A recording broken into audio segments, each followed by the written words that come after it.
Our first speaker is Dr. Gerald Hyman. He's a senior advisor at the Center for Strategic and International Studies in Washington, one of the great think tanks of the United States, indeed of the world. And he's president there of the Hills Program on Governance. This is a unique program.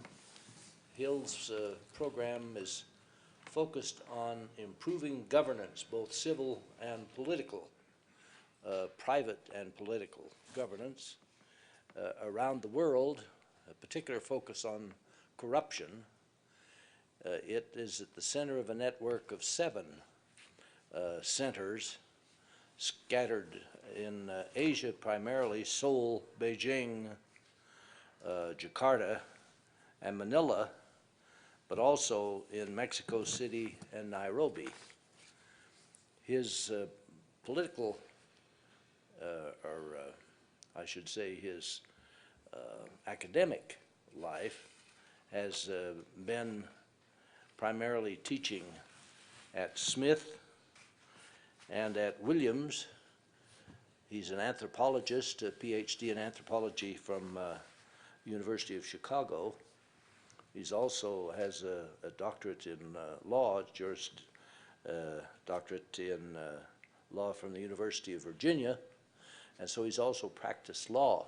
But most of his career, he's been with the Agency for International Development, which is one of the great institutions born out of the aftermath of World War II, in which the United States has tried to share both its knowledge and its resources with countries around the world that need assistance. And so we're delighted to have Dr. Hyman with us.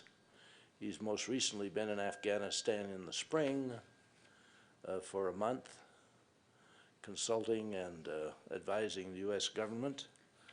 And he's also spent some time recently in Pakistan. So we're asking him now to talk to us about the political dimension of the AFPAC challenge. Gerald? Wants to go up there? Is that... You can do it either way. Okay. Can you hear me? Okay. Try to speak loud and speak quickly. General Jordan and Director Williams, thank you for inviting me, and thank you for coming. And great pleasure to be here in beautiful mountains, and I'm probably going to just stay here and not go back. If you don't mind, I'm going to read this just so I can get through the time limitations rather than just speaking from notes. For the 3rd time in the past half-century, Vietnam, Iraq, and Afghanistan, we are engaged in an agonizing national debate about our military engagement abroad. What are we doing there? Where are we going? What is our plan? How, if at all, can we succeed? At what cost? Is the cost worth the benefit? Questions, some of which at least ought to have been answered prospectively, now seem to expose a jumble of uncertainty. General McChrystal has produced a review which analyzes several options, not just one, each with its attendant estimates of success, cost, and risk. He apparently recommends the high option, and once again, as in Vietnam and Iraq, we are split almost exactly in half. 47% of Americans polled last week by ABC and the Washington Post favor the maximum build-up option in General McChrystal's scenarios. 49% oppose it. Both hold their views, quote, strongly. Just a third of the president's party favors that option. 60% oppose it. President Obama sensibly says he will approve no additional troop commitments, high, medium, or low, without a credible strategy for success. He will not approve additional troops even if, as General McChrystal says, we are losing the struggle now. But just as the president correctly, in my view, insists on a credible strategy for success, there can be no successful strategy without clear objectives. It is all but impossible to forge a strategy without knowing where the strategy is supposed to lead and what it is supposed to achieve. Almost impossible to plan to get to a place you haven't identified. What does success mean in Afghanistan? What are our objectives and purposes, and what should they be? The debate at the moment between an anti-terrorism strategy and an anti-insurgency strategy is in substantial measure, I think, a debate about objectives, not just about means for achieving them. The supporters of the anti-terrorism strategy propose to target al-Qaeda, not the Taliban as a whole. It is al-Qaeda, not the Taliban, who attacked New York, London, Madrid, and other places, they argue. It is al-Qaeda that has the global perspective in which the West in general and the U.S. in particular is the enemy. The Taliban, on the other hand, are local, not global, they say. The Taliban are rooted in and care about Afghanistan. They care about the U.S. and the West, this argument posits, because we are in Afghanistan. Were we out of Afghanistan, the Taliban would say of us, as Muhammad Ali said when he was called up to go to Vietnam, "I ain't got no quarrel with them Viet Cong." True, the Taliban were hosts to al-Qaeda, but al-Qaeda could find many hosts in Yemen and Somalia, to name just two, and the Taliban could perhaps be convinced to refuse sanctuary to al-Qaeda, or at least the majority could. Consequently, this argument goes, the strategy should target al-Qaeda specifically and not try to make Afghanistan into what Secretary of Defense Gates called a Central Asian Valhalla. The counterinsurgency side argues that Afghanistan can never be free from al-Qaeda unless it is secure, and the Taliban are also contained. No one ever thought that Afghanistan would be a Valhalla for anything, at least in our lifetime, they say. But unless we leave a stable, reasonably functioning state in Afghanistan and one unthreatened by the Taliban, we will leave exactly where we started, with the best possible haven for al-Qaeda, one from which they can and will use as a base to attack us or others again. That requires an anti-insurgency strategy to defeat the Taliban, or at least to render it a chronic nuisance, but not a substantial or potential successor regime to the government in Kabul. Target attacks against al-Qaeda are almost impossible, will not neuter them, will mean bombing Pakistan at the least, and will be endless in this view. An anti-insurgency strategy means more than just targeted attacks against al-Qaeda or even Taliban bases, especially by air and especially in Pakistan. It means rooting out terrorists and insurgents and defeating them or containing them, ultimately area by area. Air attacks are useful as an adjunct tactic and would without doubt be safer for ISAF forces, resulting in fewer casualties, therefore probably a more politically acceptable strategy domestically, but they would also be less surgical and less enduring. The collateral damage of air attacks alone tends to create additional enemies. In Pakistan, we may be creating more terrorists than we are eliminating with drone attacks. And an anti-insurgency strategy also increases the cost in lives, equipment, funding, and U.S. commitment to a large ground operation. So that is the policy debate. Would an anti-terrorist strategy work? What would work mean? Is an anti-insurgency strategy winnable in Afghanistan? Under what conditions? Is the cost worth the benefit? Whatever the 2001 decision we wish we had made in hindsight, how should we proceed now? What are our options?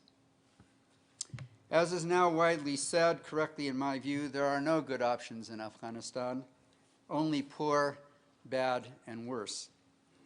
Assuming for this morning that the preferable objective is a stable, peaceful Afghanistan that lives in harmony with its neighbors and does not harbor terrorists, and assuming that an anti-insurgency strategy rather than anti-terrorism strategy is required to get there, what options do we have in effecting it?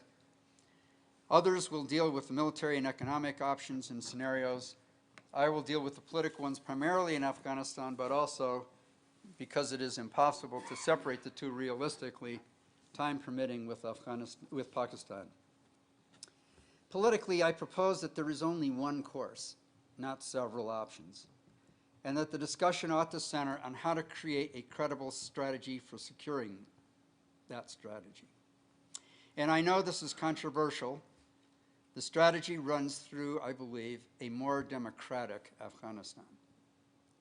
And I hope to convince you of that. Unfortunately, I do not have a credible strategy for getting there. I do have some thoughts about what that strategy ought to contain, but not very realistic thoughts about how that can be achieved. Rahm Emanuel, the White House Chief of Staff, may have more experience in domestic than in foreign policy, but I believe he is exactly right when he said last week, whatever the President's decision about strategy and troop levels, we cannot succeed without a reasonably credible, effective partner in Kabul. Quote, it would be reckless to make a decision on troop levels if in fact you haven't done a thorough analysis of whether in fact there is an Afghan partner ready to fill the space that U.S. troops would create and become a true partner in governing, quote. The central question, he said, is, quote, not how many troops you have, but whether there is an Afghan partner, quote. Senator John Kerry, chair of the Foreign Relations Committee, whose primary concern is foreign policy, agrees on that point at least. Karzai, he recently said, last week, must have a credible and legitimate election and result. There must be a credible government and a legitimate process to the Afghan people. The central question at the heart of the review is not how many troops you send, but whether you also have a credible Afghan partner. It would be entirely irresponsible for the President of the United States to commit more troops to this country when we don't have an election finished and know who the President is and what kind of government we are working with, quote. So what would it take to build a legitimate, credible Afghan partner, and how do we get there? It is much in vogue now to deride democracy as a goal. It is a bridge too far, according to Richard Haass, the president of the Council on Foreign Relations.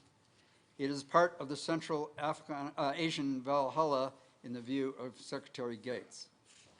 I hope to convince you today that democracy is the right course to pursue, not just because American sacrifices, especially by our military, should be made in the service of an objective we believe in, but because, values aside, democracy is the only realistic road to a credible partner in Afghanistan.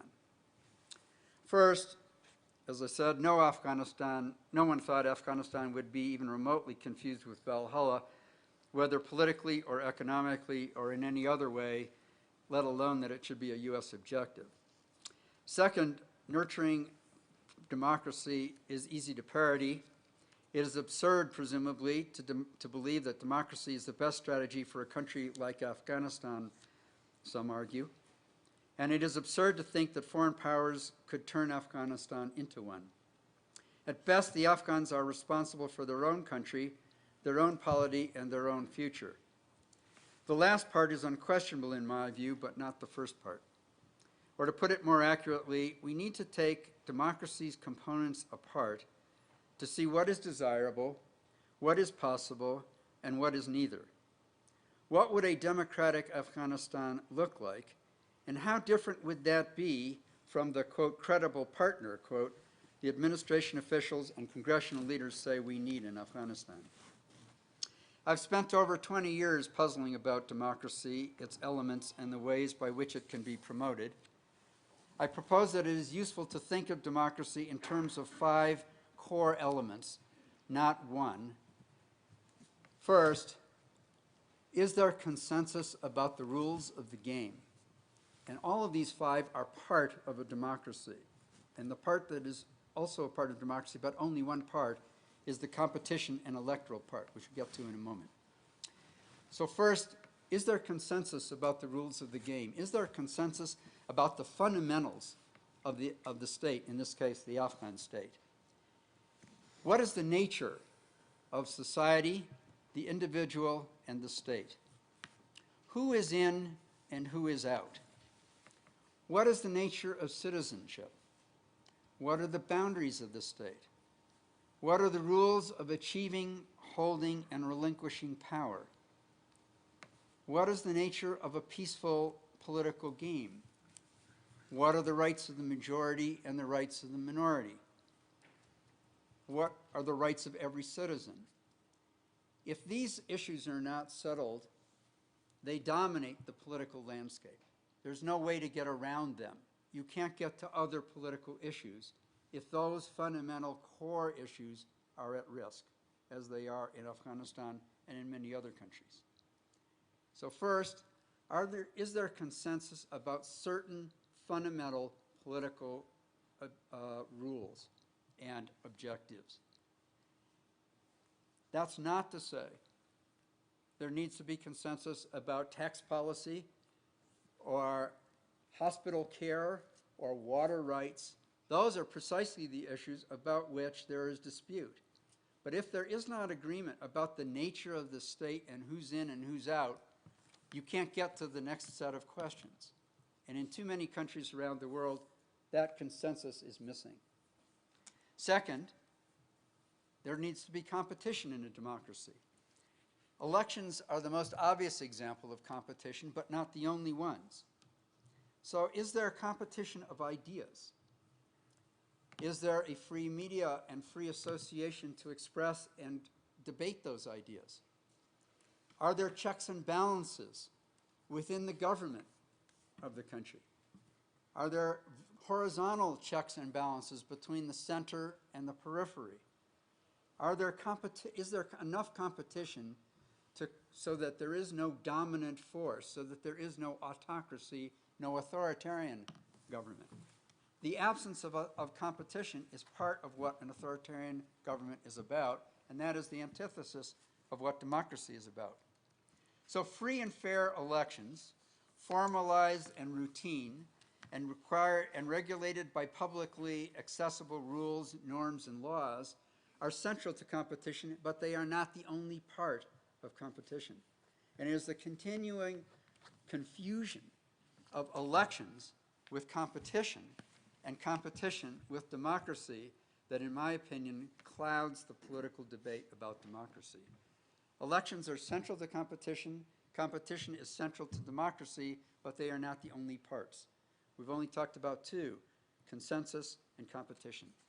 3, the rule of law. Is there ordered liberty? Is politics bound by laws that are substantively and procedurally fair? Is there justice in matters of civil dispute and criminal action? Are there fundamental human rights and civil liberties? And so on.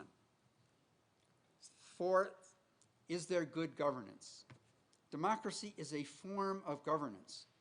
It is about governance. It is about how to achieve good governance and how to sustain good governance. It is about government and political services on the one hand, but it is also about private social institutions of the society. Are social institutions working well? Do they achieve what they're supposed to achieve? If not, how do you get better public and private governance? And how do they work both in the public sector and the private sector? I realize I'm rushing through what are long and complicated issues, which perhaps we can take up in the discussion. But that good governance is part of what a democracy is about. So that's number 4. And number 5, is there inclusion or exclusion? Are parts of the population formally and legally or informally, but practically and actively or passively excluded from and disenfranchised from meaningful social, political, and economic participation, whether on the basis of ethnicity, geography, language, gender, religion, race, or some other such ascriptive criterion. So those are the 5 elements that I propose are part of a democracy, not just elections. Consensus, competition, rule of law, good governance, inclusion. Considering these 5 elements one by one with Afghanistan in mind, what is the nature of a credible partner that could emerge from Afghanistan, if not a democratic one? About 6 months ago, I led a team of 3 for several weeks in Afghanistan doing just that, as General Jordan mentioned. We interviewed an admittedly non-random group of over 150 Afghans of all stripes and walks of life. We began an open-ended discussion by asking what the biggest political problems were in Afghanistan. No matter whom we asked, no matter at what level, whether at Garden Gates gatekeepers at the village level or ministers, they independently voiced 3 grievances about the present state in Afghanistan. First, security. Second, justice. Third, good governance. There was no dissent. Not a single person didn't mention all 3 of those elements. Remember them: security, justice, and good governance. And remember that they were not the team's suggestions and were not ingredients in a multiple choice poll, but the independent, spontaneous response of Afghans to an open-ended question of what are the problems in Afghanistan today. The consensus problem, to go back to the 5 issues that are at the basis of democracy, it seems to me, is always the most difficult. At least 4 consensus issues divide Afghanistan's in fundamental constitutional ways. And again, I'll just try to get through them quickly. We can perhaps talk about them in the discussion. First, what role, if any, should the Taliban play? And what role should be the role of Islam? Indeed, should there be a predominant interpretation of Islam in Afghanistan? If so, what should it be, and how should it be enforced? Second, to what extent should the country be centralized as against decentralized, with a strong or a weak central government? The modernizing, globalizing elite in Kabul and the Pashtuns in the south and the east support a strong central government, although for different reasons.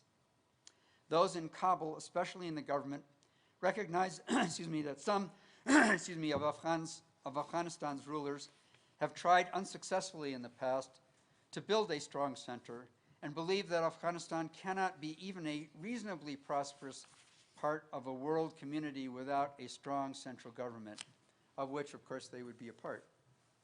They do not see how it is possible to build and create a central Afghanistan without a stable Afghanistan without a strong central government.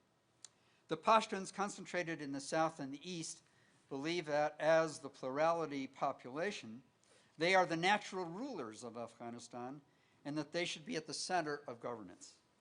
Some do, and many others, like the Taliban, do not agree, however, about a globalized Afghanistan. The other communities in Afghanistan, however, particularly in the north and the west, believe that the attempt to create a strong central government dominated by the Pashtuns is precisely what would contribute to Afghanistan's destabilization rather than stabilization, as the minority communities chafe at Pashtun and Kabul dominance. Third, to what extent should Afghanistan attempt to adopt formal systems patterned on those of the rest of the world, and to what extent should it retain traditional governance based on local traditions? You can see that that is connected to the question of centralization versus decentralization.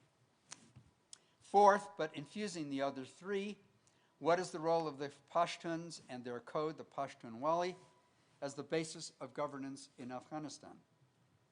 These are all complicated questions, much more complicated than this simple exposition suggests, but they lie at the core of what an Afghan state should look like.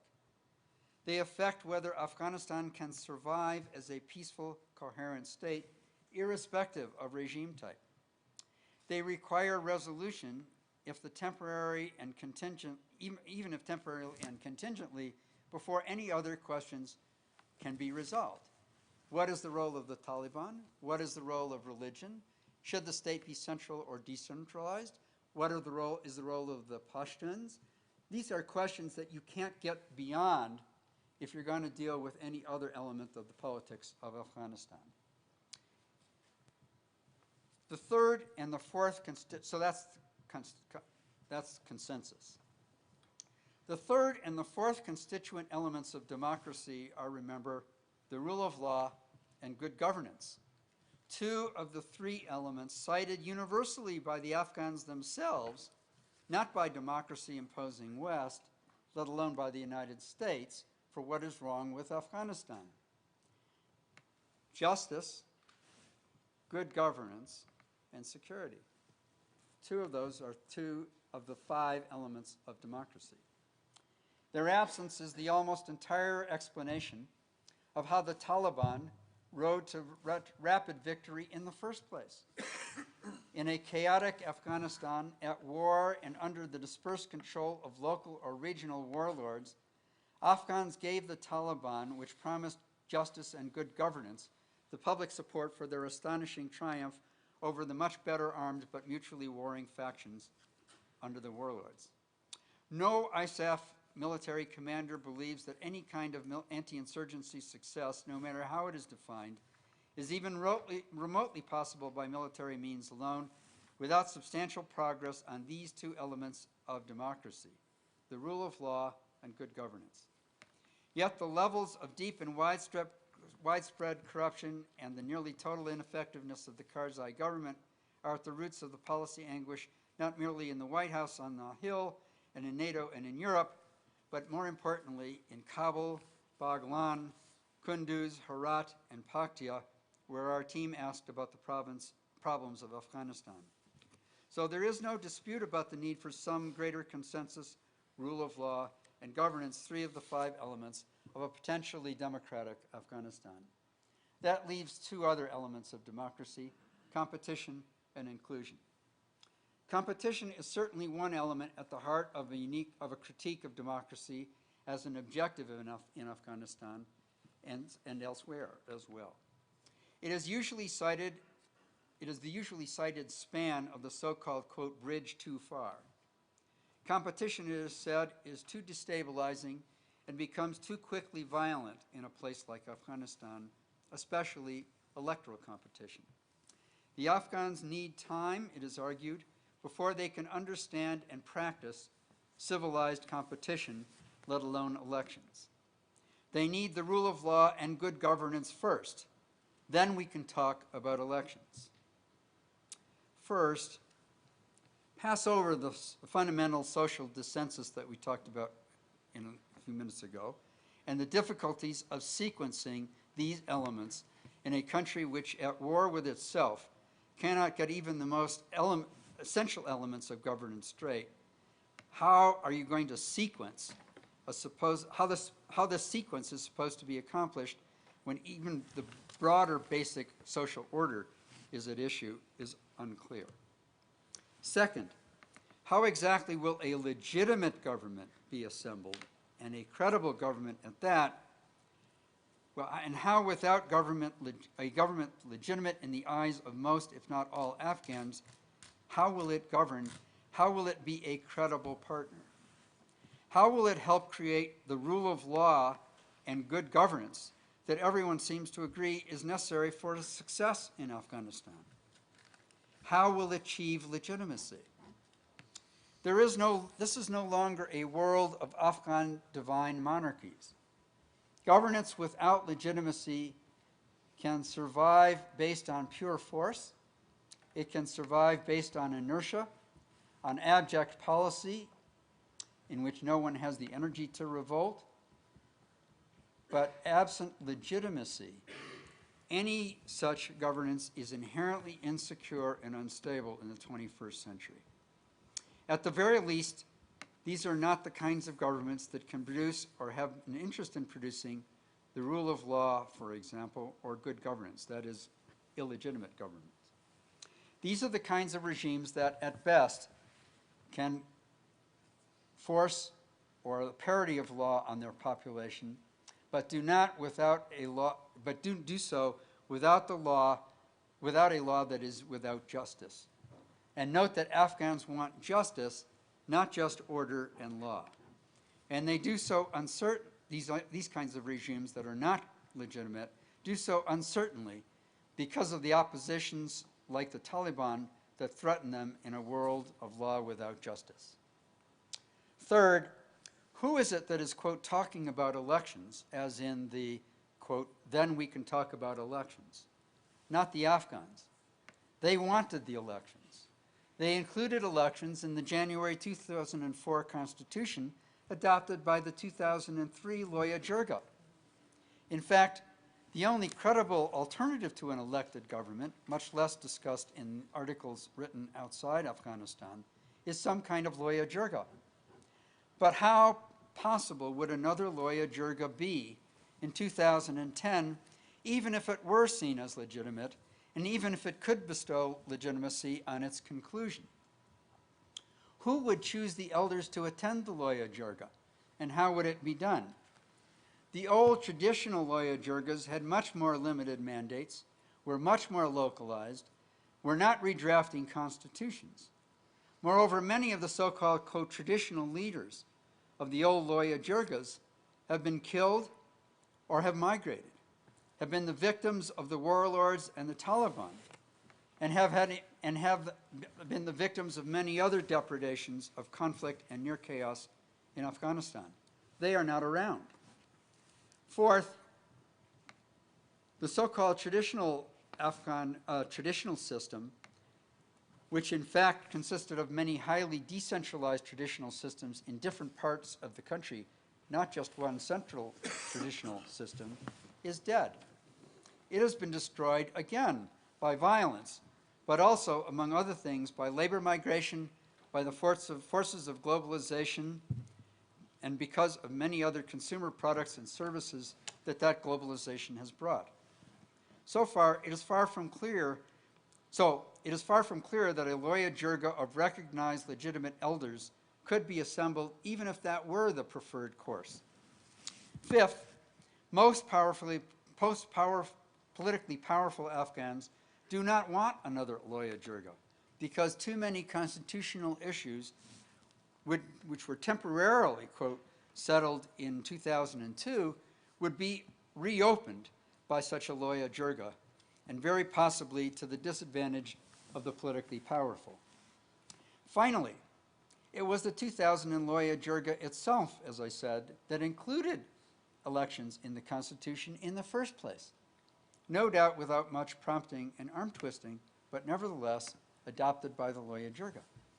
It was the Loya Jirga, the much recommended Council of Elders, that chose elections as a way of keeping the government accountable and in turn of limiting its mandate and choosing its successors. Somehow the many architects who prefer some other non-electoral way of getting a good and accountable government need to explain how, outside of popular elections, they propose to create a legitimate government, and how to create it accountable, and how to attain and then sustain the good governance they hope to establish. The Afghans have chosen elections as their best hope of doing so. If there is a competitor process, what is it? Who chose it? And why do we prefer some other system and believe that it will work better? Plain and simple, there is no better scheme on offer, and none acceptable to the Afghans. There is another option, of course, a Taliban victory by force.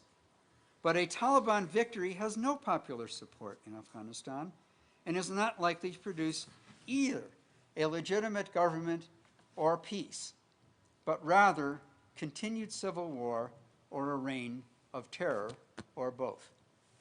Maybe in the discussion we can talk about the Asia Foundation's just released on Tuesday poll of Afghans, 87% of whom, in a random poll, preferred democracy to any other form of government, just as starters. Finally, there is an obvious casualty of abandoning democracy as a goal, and the least likely that casualty should be we should at least recognize that casualty in our policy deliberations. The most likely casualty of abandoning democracy as a goal is that last democracy issue, the element of inclusion, which is also a function, in this case, of the rule of law. If there is a negotiation with the so-called reconcilable Taliban, who object to the predations of the current government, the corruption, the inefficiency, and the fecklessness in Kabul, the issues on the negotiating table with these so-called reconcilable Taliban without doubt, will include the role of women and the role and content of civil liberties. The reconcilable Taliban, not the Al-Qaedas, the reconcilable Taliban, are adamantly opposed to equality for women. They view equality not only as a violation of the Pashtunwali, the Pashtun code, of which they are the primary enforcers, but as a violation of Islam itself. Recall that the position of women under the Taliban and the draconian Taliban measures which denied women basic health and education and political participation, to say nothing of equality, political, social, and economic. Indeed, civil liberties in general will be substantially curtailed, at least in the areas controlled by the reconciled Taliban, and probably in other areas as well. The freedom to speak, to express views, to criticize, to organize, to worship will be at risk, indeed almost certainly substantially curtailed in an Afghanistan dominated by the so-called reconcilable Taliban, especially in the Pashtun areas of the south and the east, and probably to a lesser extent throughout the country as a whole. Surely no one will be able for many decades to voice any dissent from the prevailing social, political, or religious practices, which, to be sure, will vary some from area to area. But nowhere in Afghanistan under the Taliban will resemble anything even remotely akin to even an authoritarian country like Egypt, Cambodia, or Kazakhstan, let alone one like Morocco, Jordan, or of course the current Afghanistan. Anyone supporting the Universal Declaration of Human Rights will need to include an asterisk on universality for Afghanistan. These are not, in my opinion, reasons to go to war, but they will certainly be casualties of our withdrawal from Afghanistan now that we are there. We should not put our young men and women into war, let alone commit the funds and energy currently at stake in Afghanistan elsewhere, if these values are challenged, or in every other stable country theoretically hospitable to terrorists. We would be at war. We should not be putting our young men and women just for those values, at risk for those values. We would be at war in too many places. We cannot justify that code or that commitment, in my view, if we were to put our forces at risk for just those services. And we would not succeed even if we tried. But we should at least recognize that these are likely fatalities of an anti-terrorism as against an anti-insurgency objective, leaving aside questions of our own security and our only likelihood of success in helping to build a stable Afghanistan that would live in minimal harmony with its global and regional neighbors. In short, the way ahead in Afghanistan on the civilian side, in my opinion, is to support a democratic Afghanistan, as idealistic as that may sound and as difficult to achieve as it may be. The clear requirements of a counterinsurgency strategy are completely compatible with those of a democratic Afghanistan, however flawed it may be. There is no other strategic option. If that is the bridge too far, then so too, in my opinion, is the prospect of a credible partner for a counterinsurgency strategy. The only alternative is to leave Afghanistan entirely and take our chances, and so far, only a few are recommending that option. The policy matter, then, is not a choice of objectives, at least on the civilian side, but rather a roadmap for getting there. Diagnosis is easy, prescriptions and solutions are hard. President Karzai will almost surely be the next elected president of Afghanistan. How likely is it that he will change path to become the credible partner needed in Kabul? How can we encourage or pressure, perhaps even force that change? The signs are not auspicious. Between his personality and his networks of clientage and patronage, it would be optimistic, to say the least, to foresee these changes. An old saying has it that when you borrow $100,000 from the bank has you in a hammerlock. If you borrow $100 million, you have the bank in a hammerlock. Karzai has us in a hammerlock. What leverage do we have, and how can we use it? We need to find a way to drive better performance in the face of powerful but inimical political interests, including the corrupt relatives and close colleagues in their cabinet. Some have suggested alternatives to President Karzai, but who would they be and how would they gain power? The various warlords like Mohammed Fahim or Yunus Kanuni or Abdul Rashid Dostum are not obvious prospects for a better, let alone a democratic governance in Afghanistan. Even if they were, how would we help engineer their ascent to power? Can we instead strengthen institutions of performance and accountability to balance the power and centrality of the presidency?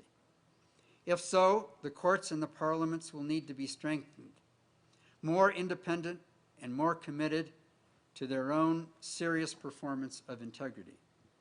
As to corruption, some have suggested that ISAF should have a more active role in arresting corrupt public officials, rather than leaving it to the corruption-ridden Afghan National Police or their prosecutors.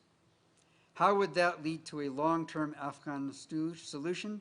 And even in the short term, where would they be tried unless the courts became, as the Afghans say, places of justice? What kinds of positive and negative incentives can the international forces, civil and military, mount to create procedures that will meet Afghan expectations of security, justice, and good governance? I don't have good answers to those questions, but the only option that has a chance, it seems to me, is the construction of democratic institutions, procedures, and attitudes.